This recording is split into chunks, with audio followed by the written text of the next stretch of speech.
A very good morning to all students. This is online teaching video number 36, class 10th. Subject is economics. Lesson first, development.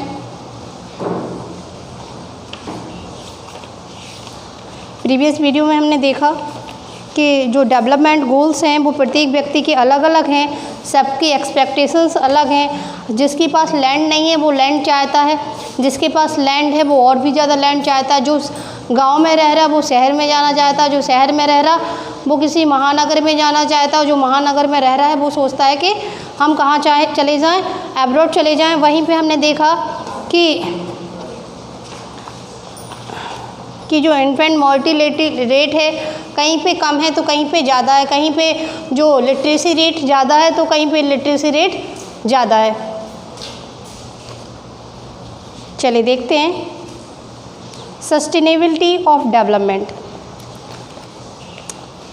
Suppose for the present that a particular country is quite developed, we should certainly like this level of development to go up further or at least to be maintained for the future generation। जैसे हमने मान लीजिए कि देखा कि कुछ देश पूरी तरीके से डेवलप्ड हो चुके हैं और कुछ जो हैं अभी भी प्रयास कर रहे हैं कि हम क्या करें, डेवलप्ड बने। तो और साथ में ये भी है कि जो भी हम गोल्स रख रहे हैं वो हमारे लिए कितने बेनिफिशियल हैं, यानी डेवलपमेंट के लिए जो भी हम गोल्स बना रहे हैं वो कहाँ तक बेनिफिशियल है।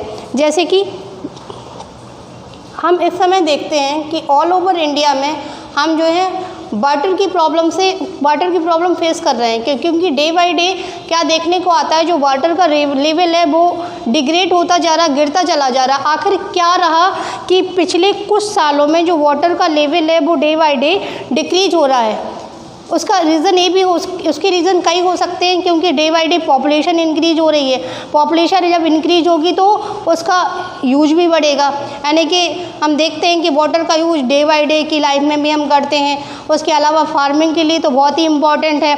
तो इस तरीके से और साथ में पहले क्या था, जो भूमि है इतने ज़्यादा पक्के मकान नहीं बने हुए थे, तो जो भूमि है जितना भी पानी बरसता था उसको एब्जॉर्ब कर लेती थी। अब क्या चारों तरफ पक्के मकान, पक्की सड़कें, पक्की नालियाँ, तो इस तरीके से जो वाटर लेवल है वो डे बाय डे डिक्रीज होता चला जा रहा। अगर ऐसी सेम कंडीशन बनी रही तो इन फ्यूचर हमें बहुत बड़ी प्रॉब्लम को फेस करना पड़ेगा, क्योंकि हमारी जो वाटर है वो भी हमारी बेसिक नीड में आता है। Without water we can not live. तो इसके अलावा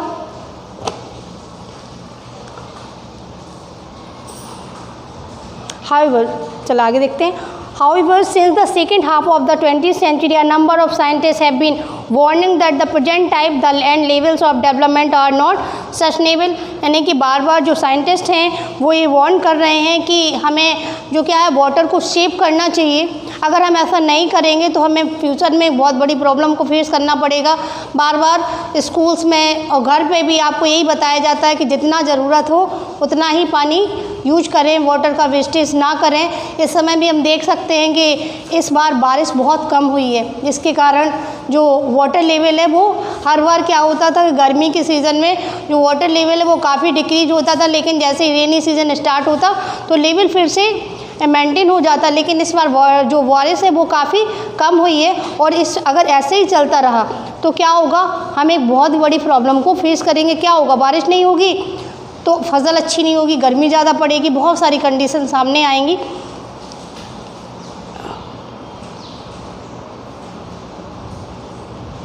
ground water is example of renewable resources. ये रिन्यूएबल है, आपने पढ़े होंगे पहले, renewable and non renewable resources. जो वाटर है वो रिन्यूएबल है, कैसे किस तरीके से पानी जो है गर्म होता है, इसके बाद ऊपर जाता है भाप बन के, फिर बादलों के थ्रू फिर बरसता है एवापोरेशन के थ्रू, और इस तरीके से रिन्यूड होता रहता है।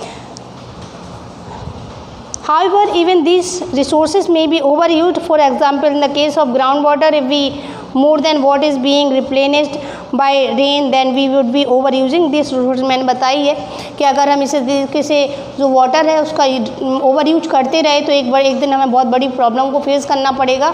इसलिए बार बार वार्निंग भी दी जा रही है कि जितना हो सकता है उतना वाटर को सेव करें, plant more and more trees, ज़्यादा से ज़्यादा पेड़ों को जो है लगाएं, क्योंकि पेड़ जो हैं वो बारिश करने में कहीं ना कहीं बहुत हेल्पफुल होते हैं।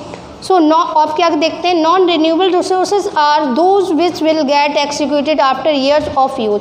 एंड नॉन रिन्यूएबल रिसोर्स जिसको हम बहुत समय तक मतलब एक बार यूज करने के बाद उसको हम दोबारा यूज में नहीं ला सकते, और दिन ब दिन ये कैसे होते जा रहे हैं, ख़त्म होते जा रहे हैं। We have fixed stock on the earth which can not be replenished, और जो आपके नॉन रिन्यूएबल रिसोर्सेज हैं उनका स्टॉक जो है वो काफ़ी कम है। अगर हमने इनको ओवर यूज किया तो एक दिन ये हमारी पृथ्वी से ख़त्म हो जाएंगे। We discovered new sources that we did not know of earlier.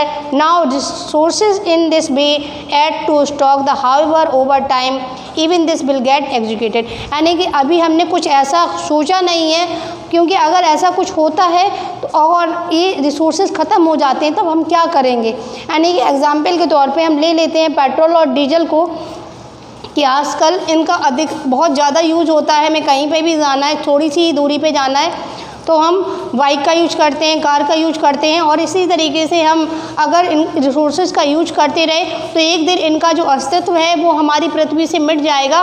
फिर क्या होगा, फिर ये व्हीकल्स भी बंद हो जाएंगे, फिर हम जैसे थे वैसे ही हो जाएंगे। जिस तरीके से पहले लोग ट्रैवल करते थे ना, कैसे बाई फुट और बाई एनिमल्स, तो उसी तरीके से हमारा जीवन हो जाएगा। इसलिए हमें इन सारे रिसोर्सेज का उतनी ही मात्रा में यूज करना है जितना कि ज़रूरी है, और ज़्यादा करेंगे तो जिस तरीके से आज हम वाटर की प्रॉब्लम को फेस कर रहे हैं, आगे के जीवन में हम बहुत सारी जो है प्रॉब्लम्स को फेस करेंगे। Consequence of environmental degradation do not respect national और स्टेट बाउंड्री। चलिए देखते हैं, मैंने बताया भी कि डे बाय डे हमारे यहाँ पे जो पॉल्यूशन प्रॉब्लम है वो बढ़ती जा रही है। यानी कि पॉल्यूशन बहुत ज़्यादा बढ़ रहा है, जिसके कारण ओजोन लेयर भी काफ़ी डिप्लीटेड हो रही है। और ये प्रॉब्लम किसी देश की नहीं है। अगर ये कोई देश कह दे कि ये हमारी प्रॉब्लम, के केवल ऐसे मान लो एग्जांपल के तौर पे कह दे कि भैया ये अकेले पॉल्यूशन की जो प्रॉब्लम है वो केवल इंडिया की प्रॉब्लम है, इंडिया की प्रॉब्लम नहीं है, ये पूरे होल वर्ल्ड की प्रॉब्लम है। क्योंकि अगर पॉल्यूशन बढ़ेगा तो सभी उससे इफेक्टेड होंगे, क्योंकि अर्थ तो हमारी एक ही है, सूर्य तो एक ही है, और जो आपके नेचुरल रिसोर्सेज हैं वो कहते हैं एक ही हैं। तो अगर हम इस प्रॉब्लम को ये बढ़ती जाएगी तो सभी के लिए डेंजरस होगा। हम देख रहे हैं कि पॉल्यूशन की प्रॉब्लम की वजह से जो ओजोन लेयर है वो एक जगह से नहीं डिप्लीटेड हो रही है, सभी जगह से, क्योंकि सारे देश जो हैं किस में लगे हुए हैं, डेवलपमेंट में लगे हुए। सब चाहते हैं कि हम टेक्नोलॉजी में आगे निकलें, और जब टेक्नोलॉजी में सारे देश इसी तरीके से आगे बढ़ते जाएंगे, जिसके कारण हमने पिछले ही सालों में कुछ सालों में देखा कि जो आपका एनवायरनमेंट है वो काफ़ी चेंज हो चुका है।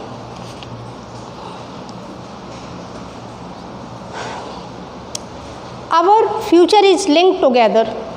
Sustainability of development is comparatively is a new area of knowledge in which scientists, economists, philosophers and other social sciences are working together.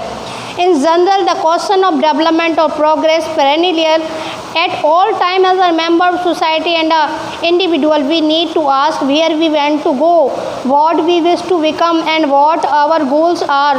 So debate and development continues। यानी कि बार बार ये क्वेश्चन निकल के आ रहा है कि जो हम आज प्रॉब्लम फेस कर रहे हैं वो किसी एक व्यक्ति की है या फिर किसी एक देश की है या फिर सारे देशों की है। इस चीज़ पे सारे साइंटिस्ट हैं, इकोनॉमिस्ट हैं, फिलोसफर्स हैं, सभी विचार कर रहे हैं कि हम क्या चाहते हैं, हमारे डेवलपमेंट गोल्स क्या हैं, हमारी इच्छाएं क्या हैं और इनकी पूर्ति कैसे की जाएगी, है ना। क्योंकि अगर इसी तरीके से जो है पोल्यूशन बढ़ता जाएगा और भी चीज़ें हैं, अगर इसी तरीके से प्रॉब्लम सेम्स नहीं तो क्या फ्यूचर में हम यहाँ पे स्टेबल कर पाएंगे, अर्थ पे स्टेबल कर पाएंगे? बिल्कुल नहीं कर पाएंगे, है ना। तो ये प्रॉब्लम जो है बार बार डिबेट और डिस्कशन का टॉपिक बना रहता है। जैसे कि आज ही हम जो प्रॉब्लम फेस कर रहे हैं कोरोना वायरस, ये केवल किसी एक देश की समस्या नहीं है कि हाँ बस केवल इंडिया की अकेली समस्या है, ये तो सारे देशों की समस्या है। आज सारे देश जो हैं वो इसी में लगे हुए हैं कि कैसे हम इस वायरस को ख़त्म करें और कैसे हम इसकी वैक्सीन तैयार करें, जिससे कि जो रुकावट बनी हुई है, मैंने देखा आपने कोरोना वायरस की वजह से वो आपका डेली लाइफ भी इफ़ेक्टेड हुई है, इकोनॉमिक लाइफ भी इफ़ेक्टेड हुई है, पॉलिटिकल लाइफ भी इफ़ेक्टेड हुई है। मतलब सभी जगह से लोगों को क्या हुई है, नुकसान ही हुआ है। तो इस समस्या को सोचा जाए, कहा जाए कि एक देश अकेला बैठ के उसको सुलझा लेगा, तो ऐसा नहीं हो सकता। सारे लोग जब एक साथ में वर्क करेंगे तब इस समस्या को सुलझाया जा सकता है। जैसे पॉल्यूशन के लिए इस समय सारे देश जो हैं वो एकजुट हैं कि हमें किसी तरीके से जो है आपके जो व्हीकल्स हैं उनका कम यूज करें, प्लास्टिक का यूज कम करें, और जिससे कि जो पॉल्यूशन है वो डिग्रेडेड हो जाए, बढ़ने की जगह क्या हो, कम हो, जिससे कि, और हमने देखा भी इस समय इंडिया में अधिकांश आप लोगों ने न्यूज़पेपर्स और जो न्यूज़ चैनल्स आते हैं उसमें हमने देखा कि इतने लॉकडाउन में कभी गंगा नदी इतनी साफ़ हो गई, कभी यमुना नदी इतनी साफ़ हो गई, और जो लेवल है पोल्यूशन का वो काफ़ी डिक्रीज़ हो गया। तो इस तरीके से अगर इसी तरीके से हम लोग करते गए तो एक दिन जो ये प्रॉब्लम हम फेस कर रहे हैं वो ख़त्म हो जाएगी। Now thank you and have a nice day.